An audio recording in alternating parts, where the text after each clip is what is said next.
सबसे पहले बड़े भाई विकास जी को इस कृति की रचना के लिए सादर बधाई। और अपनी काव्य रचना में सबसे पहले मैं बोलता हूं कि मैं लिखता क्या हूं, कविता है क्या मेरे लिए। तब कहता हूं कि वाक एक और शब्द देकर खींचता हूं चित्र मन में, वाक एक और शब्द देकर खींचता हूं चित्र मन में, करूं कोशिश उठे हलचल तेरे निश्चल सुगढ़ तन में। लक्ष्य है कविता का मेरी सुन रहा जो अभी मनुज हो, ज्ञान वर्धन हो निरंतर इजाफा हो आचरण में। क्या बात, ज्ञान वर्धन हो निरंतर इजाफा हो आचरण। अब बार बार मुद्दे उठते रहे।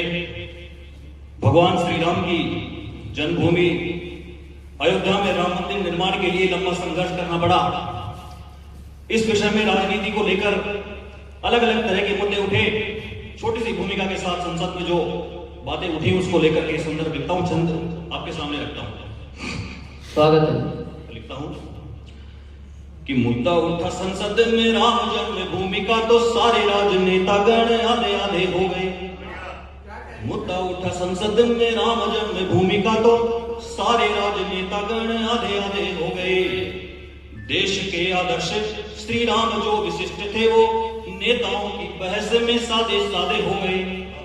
हो बाबरे औरंगजेब जैसे वहशी वो विदेशी, बाबरे औरंगजेब जैसे वहशी वो विदेशी, कुछ देशद्रोहियों के परदादे हो गए।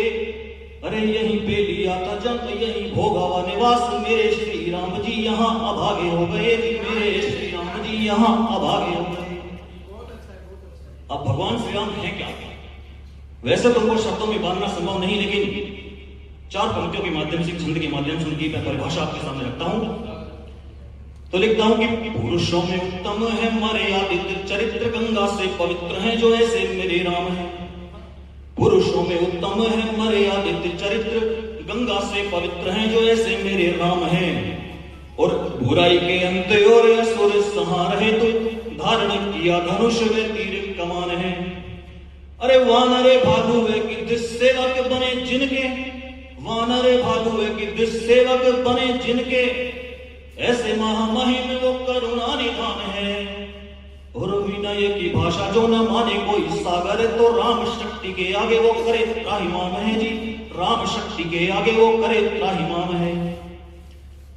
एक इसी कड़ी में मैं आपके सामने इस बात को लिखता हूं कि अपना जो व्यक्तित्व है, अपनी ताकत हमेशा बढ़ाने की कोशिश कीजिए। इसी विधा में भगवान श्री कृष्ण से रेणु सिंह लेकर के सीधा लिखते हैं कि घूंट पी अपमान का हमने सहा परदंश सारा, घूंट पी अपमान का हमने सहा परदंश सारा। ठीक ऐसी ही व्यथा से कृष्ण जी ने कंस मारा, जकड़ के रखा था उसके माता पिता को भी असुर ने।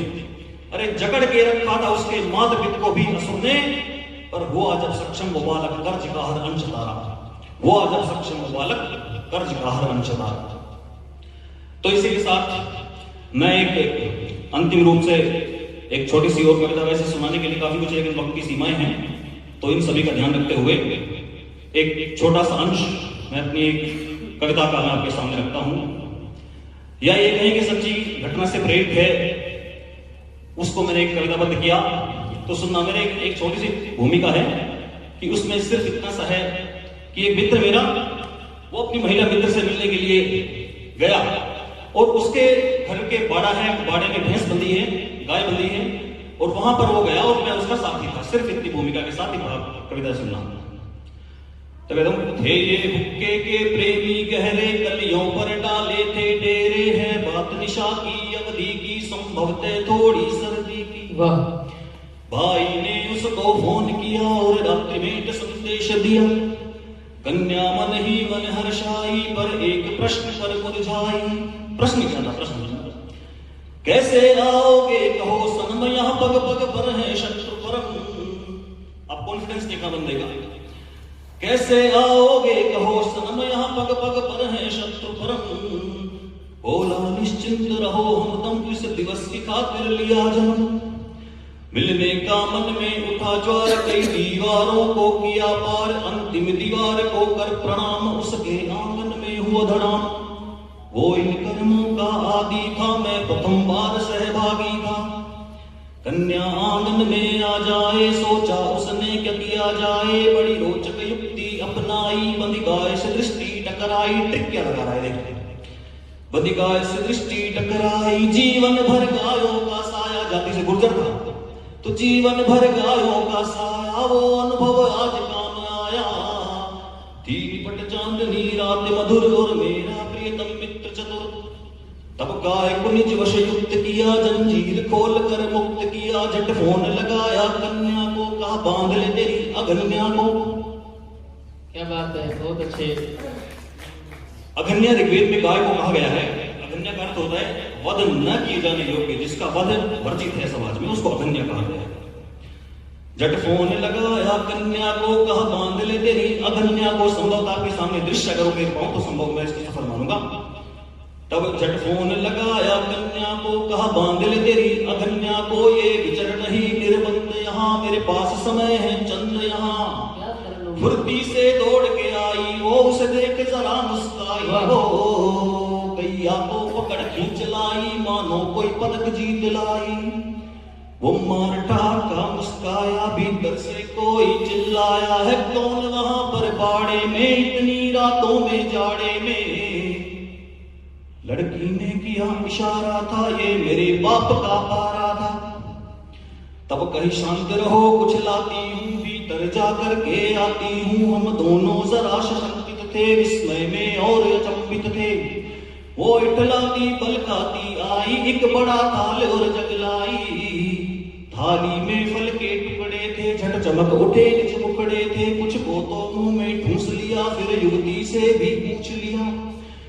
उसने खाने से मना किया और दूध था जग में थमा दिया। साथी ने पिया फिर मैंने सब निपटाया शहने शहने।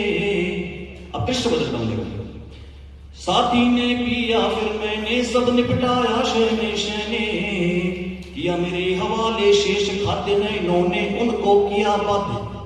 मैंने भी उनको वक्त दिया, निज भावों को कुछ सख्त किया थी। सभी दिशाएं देख रही, शशि अपनी किरण बिखेर रहे। माहौल बना था चुम्बन का, था उचित वक्त आलिंगन का। अब मैं देख नहीं रहा हूं, कौन देख रहा होगा। माहौल बना था चुम्बन का, था उचित वक्त आलिंगन का। मैंने छिप कर देखा, मुड़कर निज नैनों ने आकार लिया। वो दृश्य बड़ा मनमोहक था जब आलिंगन साकार हुआ।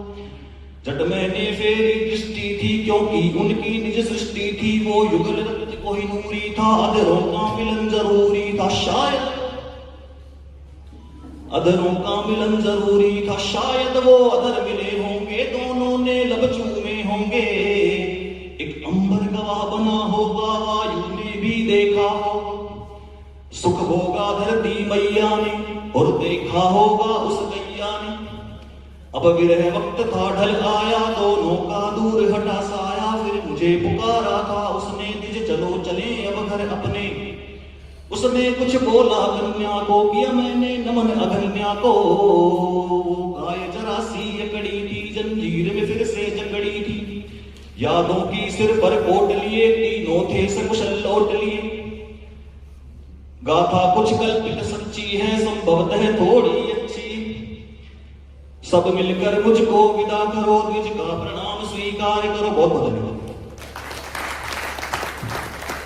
वाह वाह कौशिक जी, बहुत अच्छा तरुण को बहुत अच्छा संदेश। और चूंकि अभी हम चर्चा कर रहे थे, गीता महोत्सव चला हुआ है, तो भगवान श्री कृष्ण गीता उपदेश के माध्यम से अर्जुन को क्या कह रहे थे। मैत्री की राह बताने को, सबको सुमार्ग पर लाने को, विषण विध्वंस बचाने को भगवान हस्तिनापुर आए। पांडव का संदेशा लाए।